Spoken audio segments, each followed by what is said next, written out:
Oi, gente. Tudo bom? Vocês estão bonzinho aí? Vocês estão lembrados de mim? Olha eu aqui de volta. Eu tô fazendo agora, vou fazer o meu primeiro vídeo mesmo valendo para esse ano, né? E eu gostaria de conversar um pouquinho com vocês. Uma coisa que quando eu tava pra acordar, cara, eu sou meio foda, né, meu? Eu sonho coisas que de repente eu vou fazer ao longo do dia. Então, enquanto eu tava dormindo, quase acordando, eu comecei a ter a ideia do que eu ia falar hoje.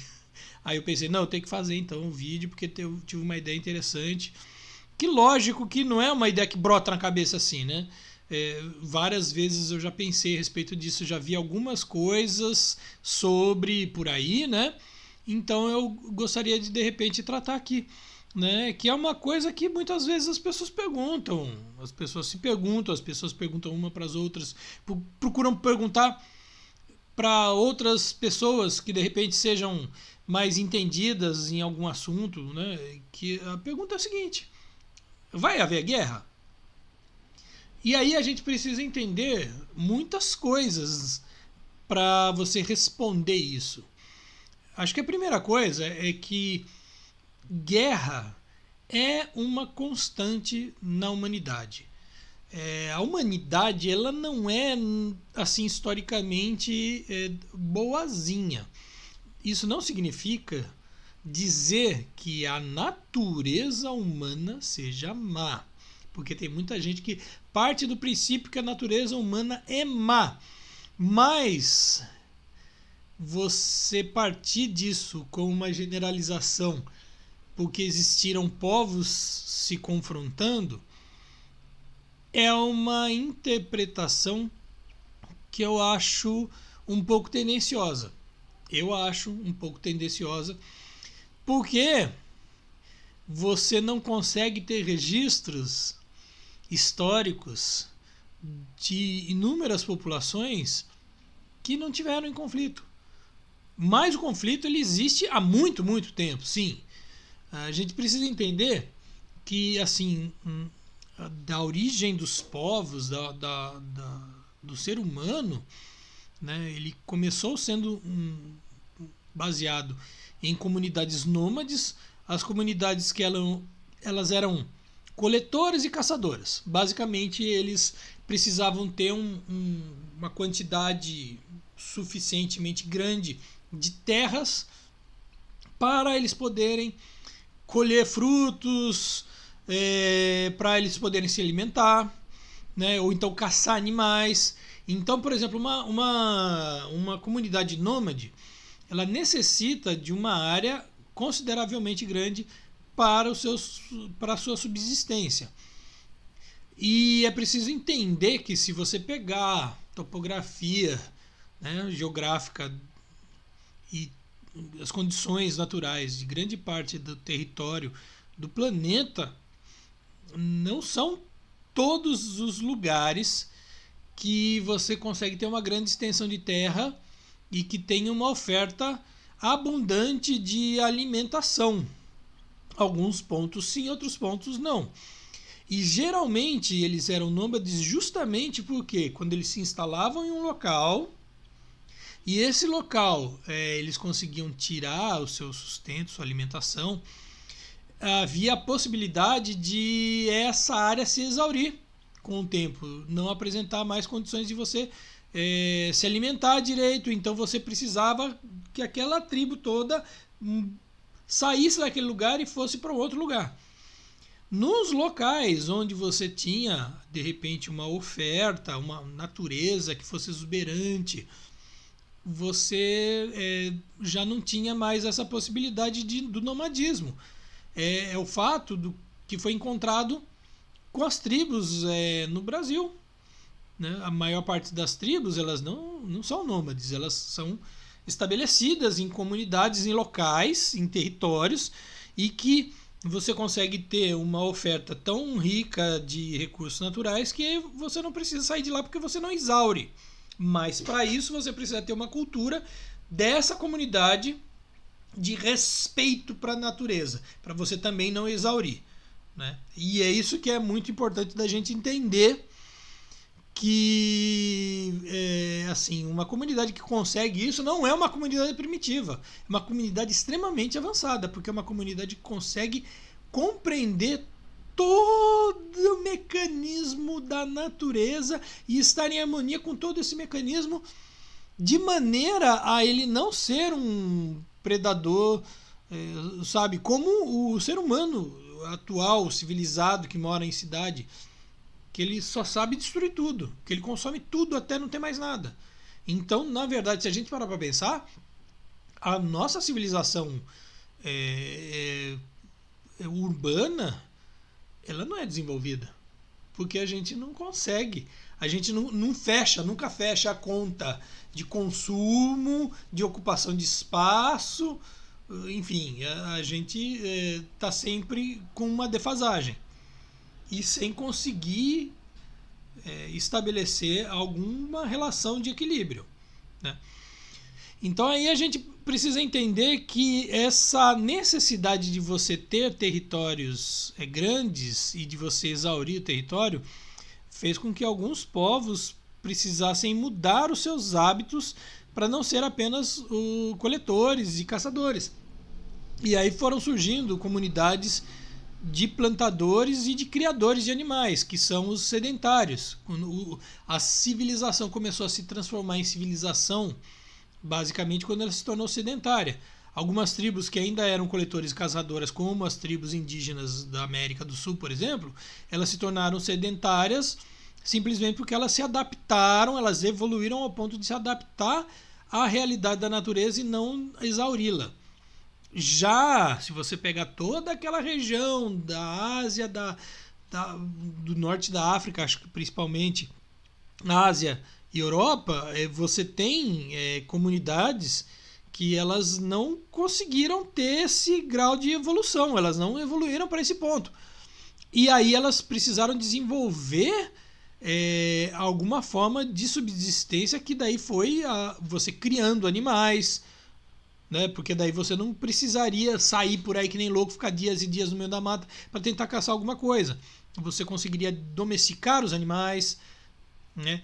E aí você conseguir de repente plantar. Tanto é que um exemplo, talvez o mais evidente de comunidade de plantio, é a civilização egípcia, que ela se instalou ao redor das margens do Rio Nilo. E o Rio Nilo foi o grande tesouro deles, porque na época da enchente ela conseguia nutrir o chão, né? A terra ela se tornava fértil, permitindo o plantio. E o plantio ele era um plantio muito, muito farto. E isso permitiu que durante séculos e séculos a civilização egípcia prosperasse. Inclusive, se você estudar a história, você vai ver que a civilização egípcia foi a primeira que por muitos e muitos séculos ela simplesmente não se expandiu daquele território original. Ela só veio a se expandir e ter um comportamento imperialista depois que ela tinha sido invadida. Aí ela mudou esse modo de se comportar, mas ela era uma civilização que ela não era imperialista, ela não invadia outros povos, ela era autossustentável, ao contrário da maioria das civilizações antigas. E aí a gente precisa entender que, né, se você pega mesmo, se você pegar a questão também da Mesopotâmia, ela cresceu entre dois rios, né? Então você começa a perceber essa necessidade que você tem de se instalar perto de fontes de água para você poder plantar, por exemplo. Mesmo se você for criar, para você mesmo se instalar num lugar, você precisa ter fonte de água, porque você precisa beber água.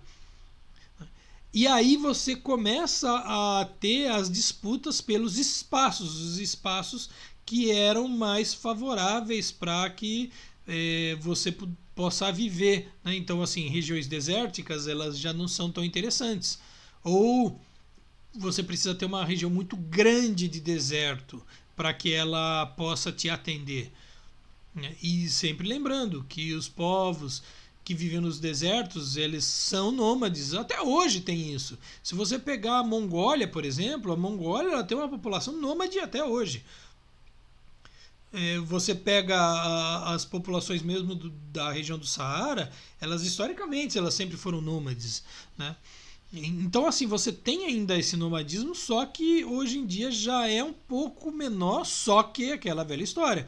Aonde você tem recursos naturais, você costuma ter melhores condições de vida. Costuma ter, porque a gente precisa chegar num ponto de entender porque hoje em dia existem países, existem territórios riquíssimos em recursos naturais com população paupérrima, população que passa fome, população que não tem nada, que vive na miséria, né?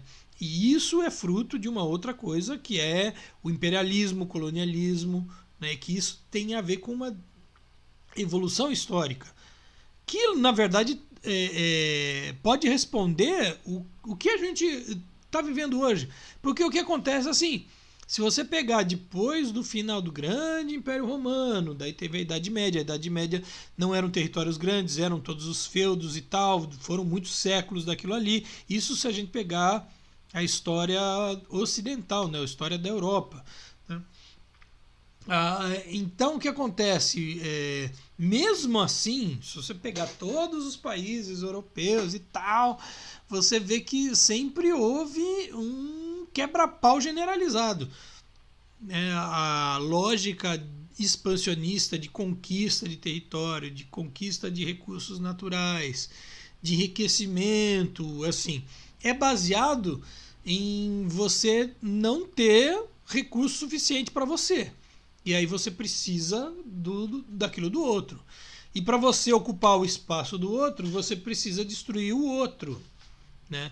Então aí a gente entende que certas questões que hoje em dia são questionáveis, porque são questionáveis sim, elas são desumanas, né? De genocídio, de preconceito e tudo mais, ela tem origem em todas essas questões históricas, sabe? Então você invadir, você escravizava o povo invadido. Você promovia genocídio. Você promovia o infanticídio. Você destruía toda a história, toda a cultura do povo dominado. Você causava um apagamento daquele povo. Então muitos e muitos povos ao longo da história, principalmente nessa região da Eurásia, muitos e muitos povos foram apagados, foram dizimados, sabe? Nós não temos total conhecimento de tudo que foi perdido, de tudo que foi conquistado, né? Mas lógico que nem tudo foi apagado. E durante muitos séculos você houve uma gigantesca onda, aliás, ondas e mais ondas de migrações, que foram principalmente do Oriente para o Ocidente. Muitos e muitos povos foram migrando ao longo de séculos do Oriente para o Ocidente.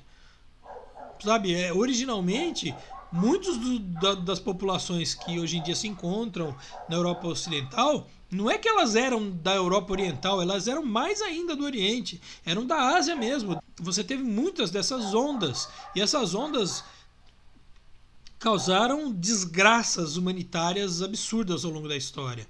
Então, e olha só, uma coisa que a gente precisa entender, que em momentos extremos, de repente de você ter povos e povos dominantes, que de repente eles se sentem ameaçados, a guerra, olha aqui a minha frajolinha, ó. Ela vem aqui de vez em quando. Vai lá, filhota. Então o que acontece? A guerra sempre foi um recurso que foi entendido como viável, como um recurso que era interessante de você ter. Para você, de repente, você vai para tudo ou nada. Ou você ganha o outro território, você ganha a mão de obra do conquistado, você ganha os recursos naturais do novo território, ou você é conquistado, mas a gente parte por tudo ou nada. É uma mentalidade extremamente belicosa. Muitas vezes a gente pode chegar a pensar que é suicida. Você parte para um tipo de um confronto para, de repente,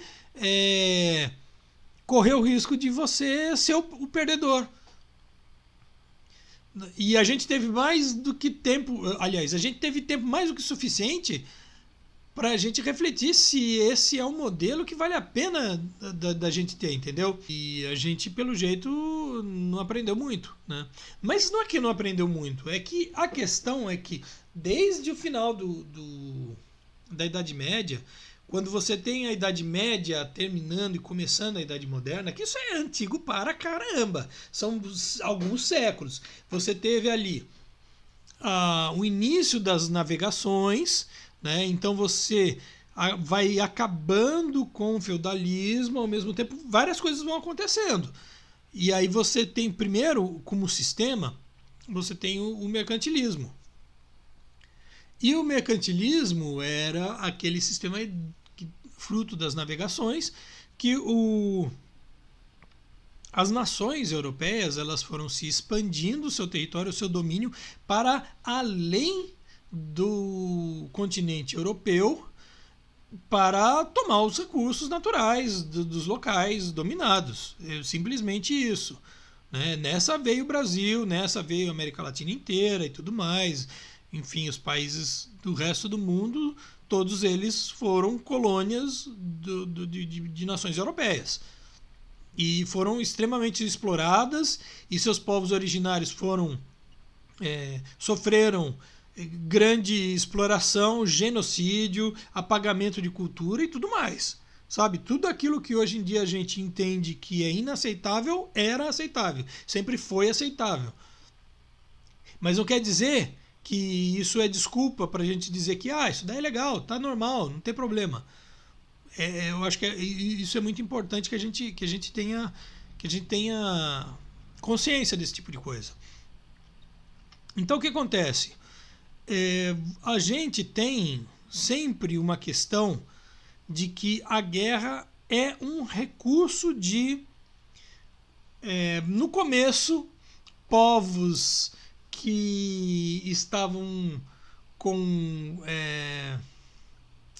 falta de recursos naturais para a sua própria subsistência, e isso gerou uma mentalidade imperialista, porque no começo era até para você disputar pelo mesmo território, mas com o tempo e com a cultura do sedentarismo, os povos eles conquistavam novas regiões, novos territórios, não apenas para eu vou sair daqui e vou para lá, não, eu vou acumular território, eu vou ampliar meu território, e é essa toda a questão que vem desembocar em séculos e séculos até a gente chegar onde a gente está hoje em dia. Que você tem hoje em dia já algumas questões melhor desenhadas de autodeterminação dos povos, de valorização dos povos originários, de você fazer uma compensação pelos abusos históricos, pela escravidão, que também, vamos combinar, não é também uma maravilha, sabe? Não é uma coisa assim que os países ricos da Europa pararam de explorar os recursos naturais da África, da América Latina, da Ásia. Não. Eles só pararam nos locais em que os povos, os países chegaram para eles e falaram assim: chega, para, acabou a farra, acabou essa festa. Caso contrário, o negócio continua. E nenhum deles colocou a mão na consciência e fala assim: ai meu Deus, o que eu fiz? Quanto dinheiro eu tomei? Ai, quanto sofrimento eu causei? Eu venho causando? Nenhum deles. Nenhum deles chegou e falou assim: ai, desculpa que vou devolver. Não vai devolver. Não vai. Entendeu? Quando devolve alguma coisa, sabe, é um mínimo do mínimo. Até mesmo de artefatos de arte, por exemplo, históricos. Se você pega os museus na Europa, eles estão cheios de artefatos do resto do mundo. Né? E muitos dos países de onde vieram esses artefatos não tem artefato.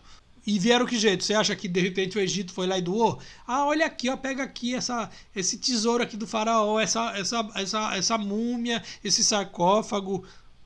Sabe, você acha que o que é? A Babilônia foi lá, pega aqui essa pedra. Não, foi tomado, foi roubado, foi saqueado. A riqueza dos países ricos foi fruto de muito roubo, de muito saque. E o objetivo de muitas guerras foi legitimar e permitir que o saque, o roubo, continuasse. É preciso a gente ter o entendimento disso. Até se você pegar a Primeira e a Segunda Guerra, elas têm uma ligação muito íntima com isso, principalmente a Primeira Guerra, porque foi uma disputa de nações da época, nações imperialistas, disputando territórios não na Europa, mas principalmente na África. Então você tinha ali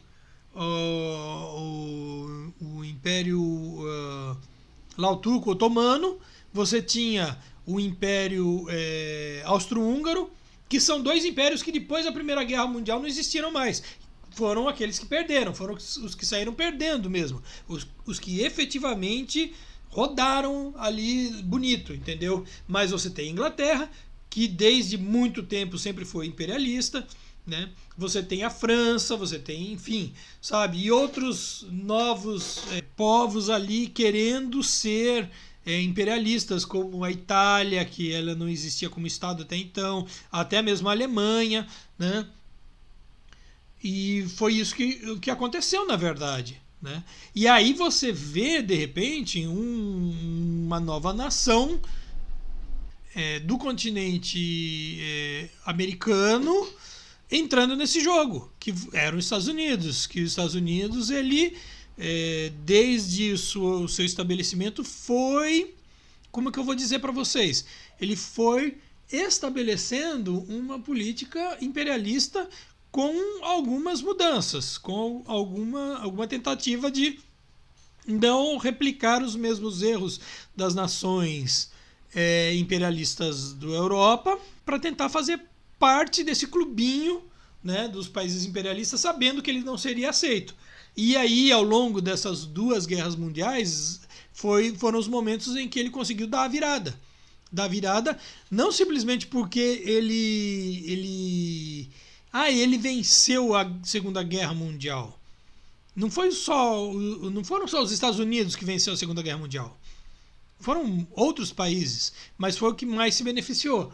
Primeiro, se você pegar com relação à União Soviética, a União Soviética era um Estado que ele era socialista e que ele não participava da mesma visão de mundo imperialista do Ocidente.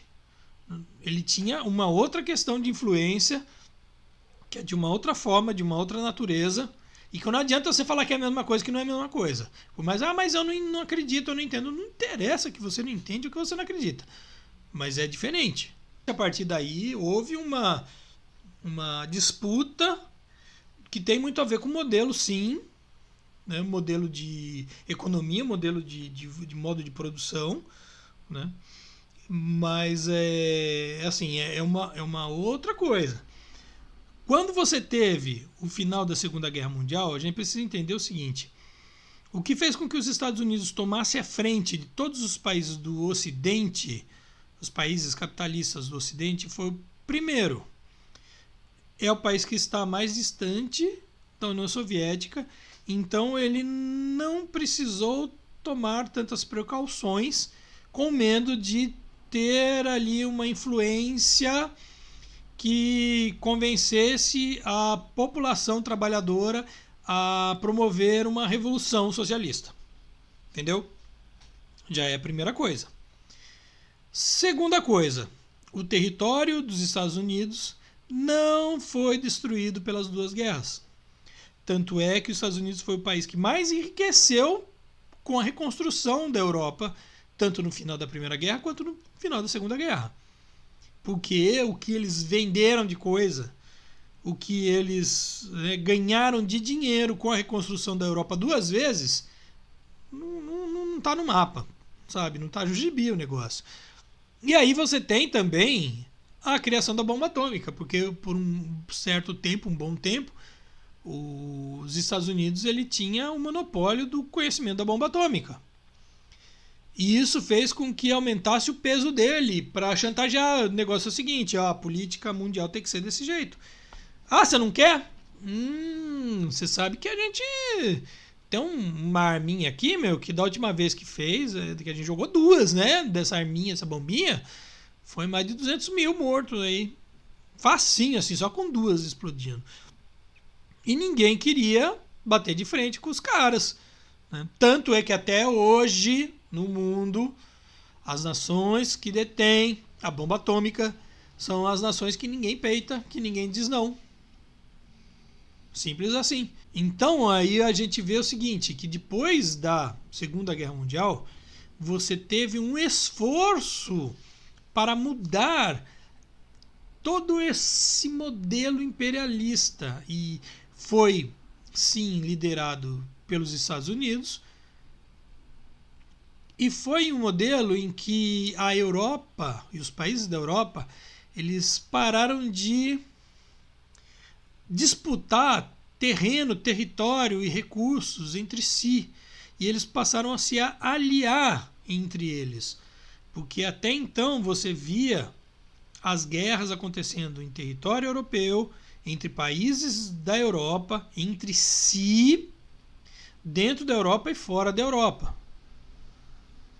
Depois disso, você até encontra disputas fora do território europeu.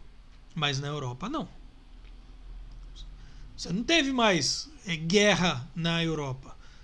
Você tem conflitos em outros lugares. Lógico que a maior parte dos conflitos tem mais a ver com a disputa geopolítica do bloco socialista contra o bloco capitalista. Mas você tem isso, sim. Então o que acontece? E você tem, porque o resto do mundo, basicamente, principalmente se a gente pegar, vamos pegar o nosso lado que a gente tem referência, a gente tem historicidade, que é o bloco capitalista. O resto do planeta, ele se tornou o que eles chamavam de terceiro mundo. Primeiro mundo é o mundo capitalista, segundo mundo é o mundo socialista e terceiro mundo é o resto. E o resto serve para quê? Para sustentar o primeiro mundo. É isso.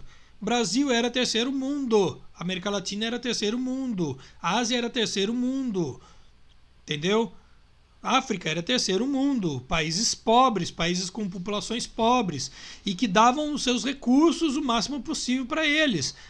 Ah, mas o Brasil se desenvolveu. Sim, o Brasil se desenvolveu. É preciso entender uma coisa, que muito do desenvolvimento, inclusive industrial brasileiro, era uma forma de retaguarda dos Estados Unidos. Não sei se vocês sabem, porque havia a possibilidade de haver uma guerra nuclear enquanto teve a Guerra Fria. E se houvesse uma guerra nuclear, haveria a probabilidade muito grande do hemisfério norte ir para o beleléu.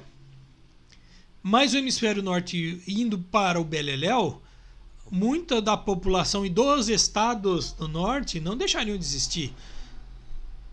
E eles precisariam ter algum lugar para eles se instalarem. Então, o Brasil foi um dos locais que tinha alguma infraestrutura mínima possível para que se der merda lá em cima, eles vêm aqui para baixo. É simples assim. Quando acabou a Guerra Fria, acabou essa necessidade. Aí você implanta no mundo inteiro o neoliberalismo, que destrói tudo. Toda essa estrutura não faz mais nenhum sentido. Tudo agora você privatiza, que é para você rapar mesmo, né, os recursos, as riquezas e tudo mais do mundo inteiro. E é isso aí, cara, porque a gente não tem mais nenhuma motivação para a gente manter esses países desenvolvidos. E é por isso que a gente se desindustrializou ao longo de todos esses anos. Aliás, não foi só a gente, né? E isso é fruto também da financiarização da economia. A economia no mundo inteiro foi cada vez se baseando mais e mais no mercado financeiro e menos na parte produtiva. E aí o que acontece? Muitas dessas pessoas no próprio sistema capitalista, elas viram na financiarização um modelo de enriquecimento que você não conseguia ter até então. Sabe, toda a desregulação do mercado financeiro, ele fez muita gente ficar milionária. E dá muita possibilidade de você ficar milionário porque ele desloca a necessidade de você ter uma economia real para você ter um ganho. Sabe, você pode de repente ter lucro sem ter produtividade. Por isso que você vê os países ocidentais eles abrirem mão de suas fábricas quando de repente veio a China e quis fazer um acordo para a transferência das fábricas lá. Lógico que tinha aquela coisa no começo de você ter fábricas com uma quantidade gigantesca de funcionários produzindo muito e ganhando muito pouco, mas isso foi mudando ao longo dos anos. Mas mesmo assim, foi fácil de você convencer as nações do Ocidente a abrir mão de suas fábricas, porque ela começou a ver que não havia necessidade de você ter uma economia real, uma economia de produção. Eu não posso dizer que nesse ponto que a gente está, ela acredite 100% nisso, mas ainda ela aposta muito nisso. Quando você vê as pessoas fazendo essas investidas em NFT, vamos valorizar o blockchain, vamos pegar aí a criptomoeda. Na verdade, é você fazer dinheiro em nada. Você sabe, como é que é o nome? O metaverso, sabe? É você criar nada, você criar coisas que tenham valor do nada. Você fazer com que nada tenha valor, porque um mundo virtual, ele não existe. Sabe, você ter uma moeda virtual, ela não existe. Ah, mas ela tem valor. Então o que existe é o valor, mas não é ela. A moeda ela não existe. Então você está deixando de fazer com que a riqueza ela tenha uma ligação com a realidade. Ela tem relação com uma virtualidade. E agora, como é que uma virtualidade ela se sustenta? Ela se sustenta pela crença que você tem na virtualidade. Por que o metaverso não deu certo? Porque ninguém acreditou. Porque de repente, se você pega aí uma moeda, uma criptomoeda, de repente o que segura ela é o fato de ter pessoas que acreditam nela. É somente a crença que faz com que ela consiga atingir algum valor. E é uma coisa muito louca porque tem a ver muito com a questão de pós-verdade, que a pós-verdade, na verdade, né, é uma maquiação, uma forma maquiada do velho movimento filosófico lá da Grécia Antiga, né, lá do sofisma, né, a base do sofisma ali, inclusive quando você vai estudar ele fala, né, que o ser humano é a medida de todas as coisas, né, que o ser humano ele determina o que é e o que não é de acordo com o que o ser humano acha que é. Só que, né, o maior problema do sofisma é que você pode ter 2 ou 3 seres humanos e cada um achar que tal coisa é uma coisa. Então eu olho esse óculos, para mim isso aqui é um óculos. Ah, mas para o cara ali isso aqui é um binóculo. E para outro cara isso aqui é um telescópio. Então isso aqui é o quê? É um binóculo? Na verdade, ou é um óculos, né? A gente precisa entender que existe um consenso que faz com que as pessoas acreditem que isso seja né, o nome disso aqui é óculos. E ele serve para você colocar na cara e enxergar melhor e ler as coisas e tudo mais. Né? Então, a pós-verdade ela é muito baseada na ideia de que não existe nada real. Tudo é interpretado. E isso tem desdobramentos muito, muito perigosos. E aí você pega um outro bloco de países que não é a Europa e Estados Unidos, porque é preciso a gente entender também uma coisa. Você chega nesse ponto porque você já tem um grau de exploração e de enriquecimento das grandes empresas, das grandes corporações, dos grandes investidores, que você já não tem mais de onde tirar mais lucro. Você já enriqueceu tudo que podia, você não tem mais de onde tirar nada. Então aí você começa a querer que serviços públicos sejam privatizados, porque ainda é um lugar onde você pode tirar lucro. Você vai querer legalizar drogas que são ilegais, por quê? Porque não existe ainda, né, mercado lá completamente explorado, né? Sabe? Eu sei que tem muita gente que fala, lógico, por exemplo, do uso medicinal da maconha, mas investidores, eles defendem a legalização da maconha, da cannabis, não é porque que a pessoa que está com câncer, ela vai parar de sentir dor. É porque ela tem uma probabilidade, uma possibilidade de ter um lucro que nada do que é comercializado livremente, legalmente hoje em dia tem. Sabe? É um mercado que ainda não existe. Sabe? Então ali você tem onde ganhar dinheiro. Da mesma forma como você tem o crédito de carbono, onde você de repente vai transformar água em mercadoria, porque a água, na verdade, é um direito humano, então deixa de ser direito humano para ser mercadoria, para ser vendido, né, para ter preço de mercado, valor de mercado, e quem não tiver dinheiro que morra de sede. É isso, eles. O que tiver, floresta, ar puro, terra, sabe? Tudo vira possibilidade de ganhar dinheiro. Inclusive coisas que não existem. Por quê? Porque as coisas que existem já estão acabando, já não tem muito, já está chegando num grau em que. E outra, você tem toda essa questão humanitária, né? Que você não consegue chegar, você não consegue ultrapassar, essa resistência de população.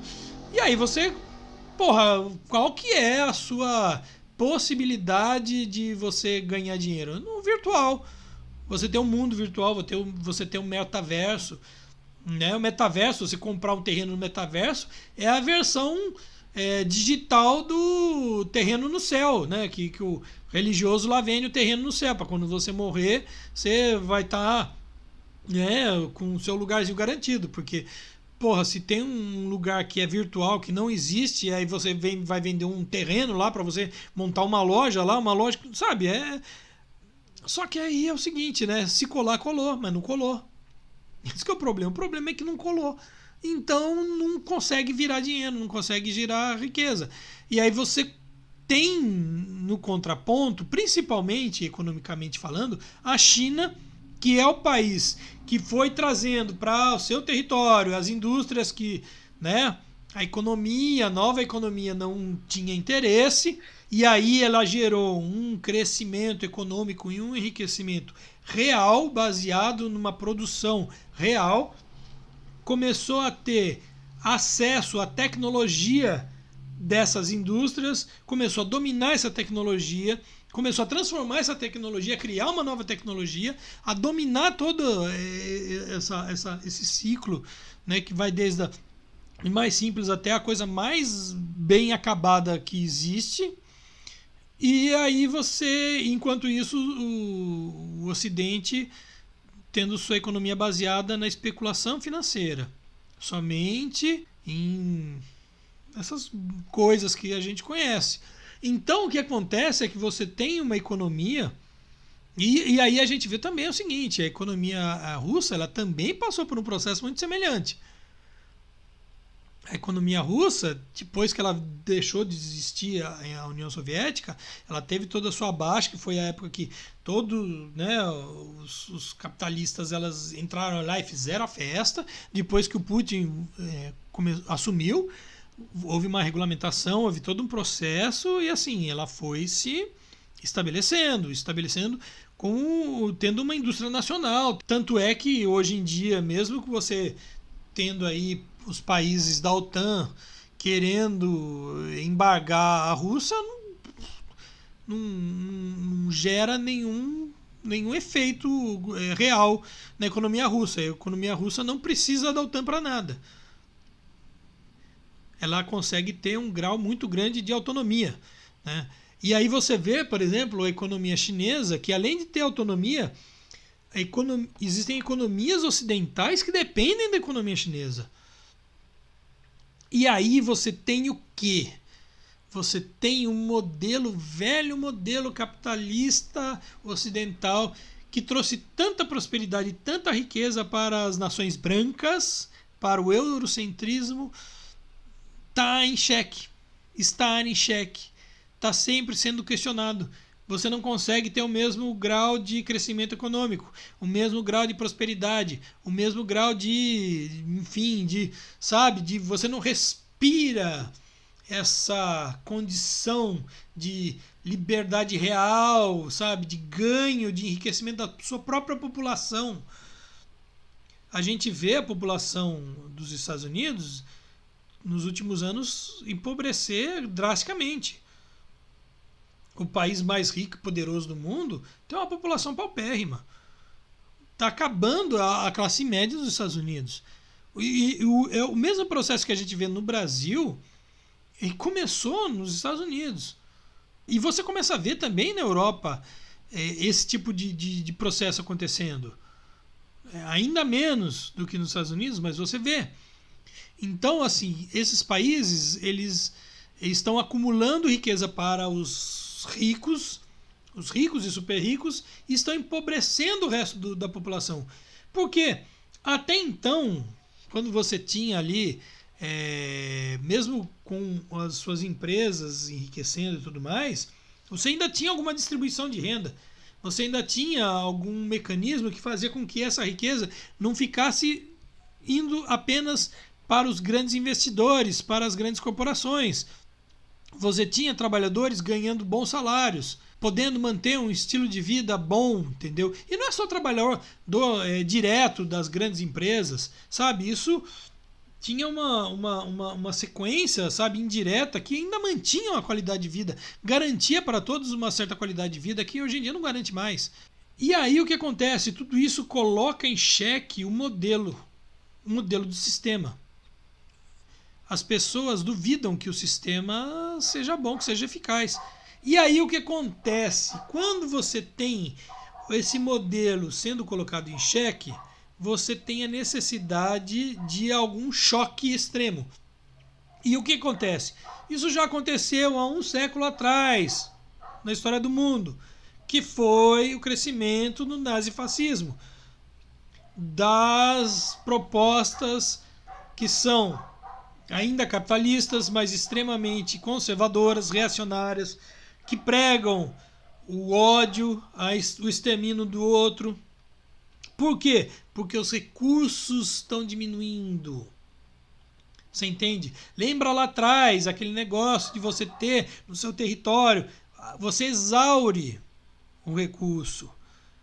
Então, o capitalismo, da sua forma liberal de ser, ela aí consegue chegar num ponto, porque ela tem uma boa capacidade de se transformar, de se reciclar, mas chega uma hora que não consegue mais. E quando ela começa a não conseguir mais, geralmente é o momento em que a população está sofrendo, está empobrecida, está passando fome, e aí essa população ela começa a ter a possibilidade de conhecer propostas e ideologias que são de esquerda, de você ter um sistema econômico, um sistema social igualitário, que não seja baseado em você ter uma classe superior que fica com a maior parte do bolo, e esse bolo, na verdade, seja distribuído de maneira mais igualitária para todos os que trabalham. E aí as pessoas começam a perceber, pô, a gente tá desse jeito aqui, passando mal aqui, com fome, desempregado, com frio, sem perspectiva de vida, sem trabalho, sem emprego, sem renda, sem nada. Não custa nada tentar. Então, para que você não chegue nesse ponto, você precisa, antes disso, começar a sugerir para as pessoas a ideia de que a culpa de você estar vivendo desse jeito, sabe de quem que é? É da minoria. São dos gays, são dos imigrantes. A culpa é daquele grupo minoritário, aquele cara, não sei o que, ele está arrancando seu emprego, ele está roubando seu emprego. Você não consegue ter aí a sua qualidade de vida que você quer, você não consegue dar para o seu filho, para a sua filha o futuro, porque o cara ali está tirando de você. E aí a culpa é do comunista, a culpa é do cigano, a culpa é de gente do gay, da lésbica, entendeu? E aí você começa, primeiro, você distrai a pessoa, você troca o foco dele, ele não enxerga, ele não consegue perceber quem que está por trás, quem realmente é o responsável por aquilo que você está passando. Então você começa a fazer com que essa sociedade comece a se implodir. Dentro dela, o sistema começa a dar sinais de que o negócio não vai para frente. E aí você começa a ter esses regimes, essas perseguições e essa violência que a gente tem hoje em dia. Mesmo hoje em dia, já não tendo mais um fascista no poder, a gente ainda tem polícias fascistas, prefeitos fascistas, governadores fascistas. Você tem aí muito. E que essa política, essa ideologia ainda está sendo amplamente aplicada no Brasil hoje em dia, de 2024. Até a gente virar isso, ainda vai levar um tempo, ainda mais com as pessoas ainda sem perceber que o perigo não acabou. Então, o que acontece? A gente precisa entender que esse é o primeiro movimento, que é a de você corroer dentro das sociedades, só que, na verdade, para você fazer com que o sistema ele tenha condições dele se reinventar, você precisa de um reboot. Como é que você rebuta o sistema? Não tem jeito de rebutar, não tem um botãozinho lá que você desliga e começa tudo do zero. Para você começar tudo do zero, você precisa de quê? De destruição. E aí, esses caras que dominam tudo, que tem um puta lucro, que tem uma puta de uma grana, que tá vendo que tá difícil de manter essa mesma lucratividade. Lembra daquele negócio que eu falei? O cara parte por tudo ou nada. Porque na verdade quem vai morrer não é ele. A casa que vai ser destruída não é dele. O território que vai ficar arrebentado não é o dele. O cara tá muito bem seguro. Quantos e quantos milionários a gente não ouve há mais de 10 anos, os caras construindo bunkers pelo mundo afora, em locais inóspitos, longe pra caramba. Na hora que o negócio estourar, mas nenhum deles vai estar morando em cidade, em local perto. Cara, o cara que é multimilionário, o cara não dá ponto sem nó. Então, o que eu gostaria de deixar claro para vocês é o seguinte: para responder a pergunta se vai ter guerra ou não, a gente precisa entender aqui quem irá controlar, dominar e decidir. São os representantes da camada mais rica da população do mundo inteiro, que não somos nós, ou de repente existe a possibilidade da população trabalhadora, da população que vive nas cidades, que convive com as pessoas, seja no bairro rico ou no bairro pobre, seja na periferia ou seja no centro. Você precisa entender o seguinte: você não é da elite. E se der alguma merda, a merda vai pegar você, vai pegar seus filhos, vai pegar. E você tá aí falando que... Não, filho, você vai rodar. Tua família vai rodar. Tua casa vai rodar. E a gente não sabe quem é que vai sobreviver. A gente não sabe se acontecer alguma coisa de um conflito de larga escala. A gente não sabe aonde vai ser esse campo de batalha. A gente não sabe até que ponto isso vai chegar. Pode ser que aconteça só no Oriente Médio. Pode ser que aconteça só na Ásia. Pode ser que aconteça só no norte da África ou na Europa. Pode ser que aconteça aqui. Não tem nenhuma garantia de que nós estamos seguros. Deus está vendo nós, vai proteger nós. Nós somos a pátria do Evangelho, viu? Legal. Não tem. Então, meus amigos, é preciso a gente entender que, assim, nem tudo está decidido. Só que quanto mais a gente terceiriza as decisões e aceita o que nos é imposto, o que nos é sugerido, mais a gente está à mercê de qualquer tipo de coisa. Até mesmo um conflito, uma guerra de dimensões que talvez nunca antes tenha acontecido. Porque o sistema está pedindo um reboot. E a gente não sabe qual vai precisar ser o tamanho desse reboot. Tá bom, gente? Então, eu gostaria de agradecer vocês que tiveram paciência de me ouvir. Espero que num próximo vídeo a gente consiga falar alguma coisa um pouquinho mais light. Mas eu precisava fazer isso, porque eu não tô vendo vídeos aí. Eu sei que muito pouca gente, porque tem muita pouca gente no meu canal e fiquei muito tempo sem produzir nada, mas eu vou deixar registrado aqui, porque eu acho que é necessário esse tipo de análise, esse tipo de vídeo, tá bom? E assim, eu ainda não vou ter condições de ficar colocando aqui minhas coisas, né? Que eu sempre colocava, mídias sociais, a minha lojinha no Colab. Eu ainda não sei mexer, não sei se vocês viram esses vídeos estão muito ruins ainda, porque é um computador velho, fraco, né? O vídeo não tem nada a ver com o áudio, mas paciência, filho, é o que dá para fazer hoje, porque ou eu faço isso ou não faço nada, tá bom? E na próxima a gente se vê aí. Bye, bye.